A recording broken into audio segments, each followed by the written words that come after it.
Just let me know when you need to post the next then. Okay. Okay. Okay, hi everybody. This is ChargeBlocks, and we are here to present our idea. Yeah, next. So the problems with EV adoption really actually tumble down into a few consequences. And so from the lack of infrastructure, where it's not just the lack of charging points, but the vandalism and the unreliability of them that creates range anxiety, which is actually a common fear with a lot of people who own EVs, and a fear that people do not allow themselves to use the EVs enough because there's not enough range. And then the resistance to change, where they don't want to adopt EVs, or they do not want to change their lifestyle around driving an EV car. Next. So what we're trying to do here is that we're trying to find a real problem here to solve. And as you can see here, this is a problem that is stopping EV adoption, which basically stops us from really reducing carbon emissions from cars in general, which is one of the highest in terms of pollution in the world. So the next one that we'll be going through is to really talk about our solution, where we are trying to ask ourselves, how can we make something durable and reliable, something that gives you just enough range, not too much, because when you do that, you reduce the amount of time that you waste at the place as well.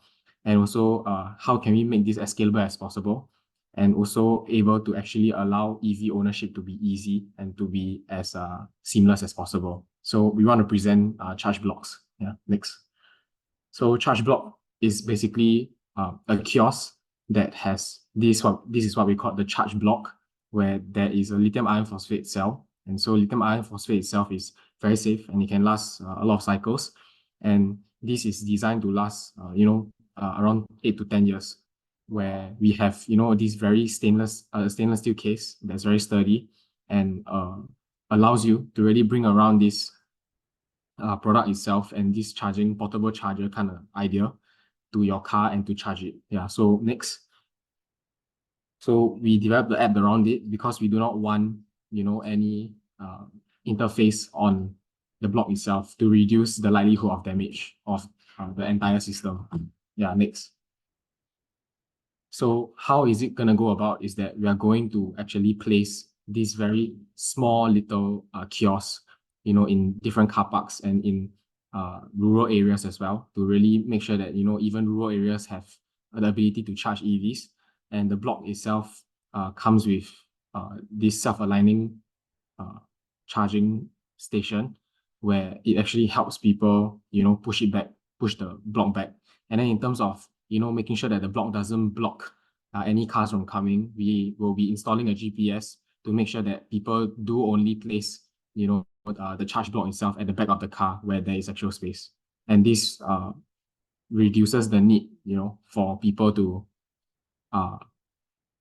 have multiple charging points like around the car park itself, which may not be a necessary thing for rural areas. So the market sizing itself, as you can see here, we want to really start with Singapore first, and really about commercial fleets, and then moving on to USA, which has the biggest in terms of vandalism and damage to infrastructure problem, and then moving to worldwide EV charging, where this can be not only just a last mile solution but a stopgap solution for for future, when battery technology is better and there's solid state batteries and everything, where maybe this solution can actually evolve itself to use those batteries and use new technology. Next.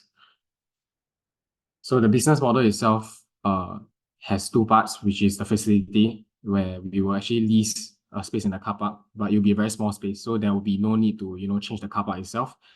And we want to develop profit sharing with bigger real estate companies. And then for the consumer facing, we will be charging more for rural areas, but at the end of the day, we are still a bit more pricier because of the fact that our product is expensive and there's a battery involved. But at the end of the day, we are increasing the amount of infrastructure that we have. The amount of the ability for the kiosk to be placed as well is much easier than installing charging points everywhere. Next.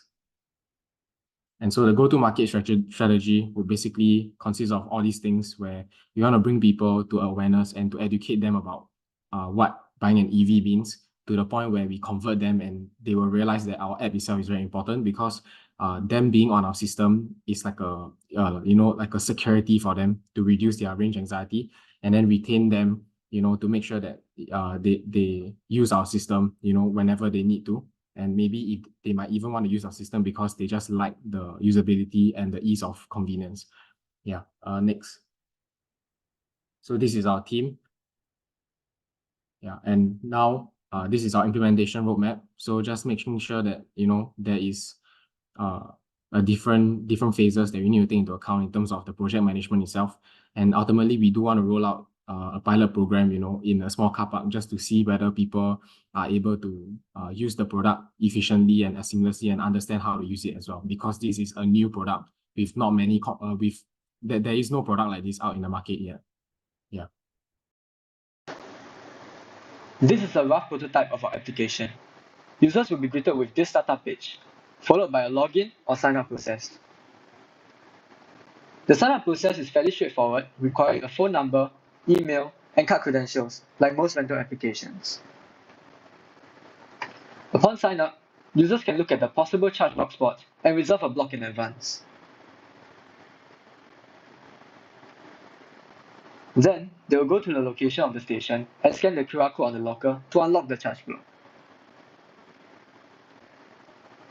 Users can then follow the set of instructions to begin the charging process and can start at any time through the application. Once the charging is complete, they will disconnect the charging port and return the charging unit back to the locker within a grace period to avoid additional fees.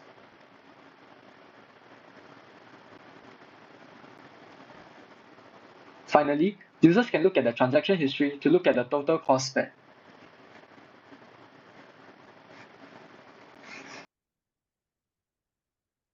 Yeah, so this is us, and thank you very much for listening.